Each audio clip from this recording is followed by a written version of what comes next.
This channel does not promote any violent, harmful, or illegal activities. All content provided by this channel is meant for an educational purpose only. Top quality और consistent performance के लिए सिर्फ silver pump नाम याद रखना। বিশ্বের অন্যতম স্বাস্থ্য ও বিজ্ঞান ম্যাগাজিন ল্যান্ডসেটের একটি রিপোর্ট অনুযায়ী ডায়াবেটিস রোগীর নিরিখে এগিয়ে ভারত। বিশ্বের সবচেয়ে বেশি ডায়াবেটিসে আক্রান্ত রোগীর হদিশ মেলে এই দেশেই। সেই সমীক্ষা অনুযায়ী দেশের মোট জনসংখ্যার 23% ডায়াবেটিসে আক্রান্ত, যার মধ্যে আবার 62% অধিক রোগী কোনো রকম চিকিৎসাই করান না। স্থানীয় ওষুধের দোকান থেকে ওষুধ কিনে ডায়াবেটিসের সঙ্গে মোকাবিলার ব্যর্থ চেষ্টা চালান তারা। এই রিপোর্টের ভিত্তিতে বলা যেতেই পারে এখন প্রায় ঘরে ঘরেই ডায়াবেটিস রোগী, যার জেরে বেড়েছে ওষুধ খরচও। বর্তমানে ভারতে ডায়াবেটিস ওষুধের বাজার মূলধন প্রায় $17 বিলিয়ন কাছাকাছি।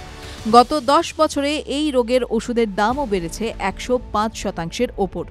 উল্লেখ্য, ভারতের ডায়াবেটিস আক্রান্ত রোগীদের মধ্যে বেশিরভাগটাই টাইপ 2 ডায়াবেটিক, যার ওষুধ বাবদ রোগীদের গড়ে প্রতি মাসে খরচ দাঁড়িয়েছে 1000 থেকে 3000 টাকার মধ্যে। এক একটি ওষুধ কিনতেই বেরিয়ে যায় 50 থেকে 60 টাকা। ওষুধের গোটা পাতা নিতে গেলে খরচ পড়ে যায় প্রায় 500 টাকার কাছাকাছি। এই টাইপ 2 ডায়াবেটিস নিয়ন্ত্রণে রাখতে এমপাগলিফ্লোজিন নামে এক ধরনের বিশেষ ঔষধি দ্রব্য ব্যবহার করে থাকে ডায়াবেটিস ওষুধ প্রস্তুতকারী জার্মান সংস্থা ইনোভেটর। কিন্তু এতদিন এই এমপাগলিফ্লোজিন তৈরির পেটেন্ট বা স্বত্ব একমাত্র এই জার্মান কোম্পানির হাতেই ছিল, যার মেয়াদ আগামী 11 মার্চের পর শেষ হয়ে যাচ্ছে বলেই খবর। যার জেরে এবার যে কোনো সংস্থাই এই দ্রব্যের মাধ্যমে ডায়াবেটিস টাইপ 2 ওষুধ তৈরি করতে পারবেন।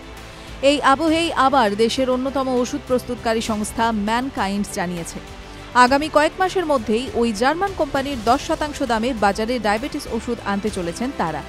যার জেরে ওই জার্মান কোম্পানির ওষুধ, যা বাজারে 60 টাকা প্রতি ট্যাবলেট বিক্রি হতো, তা এবার 9 থেকে 10 টাকা বিক্রি হতে পারে বলেই মনে করছে ওয়াকিবহল মহল। TV9 Bangla digital.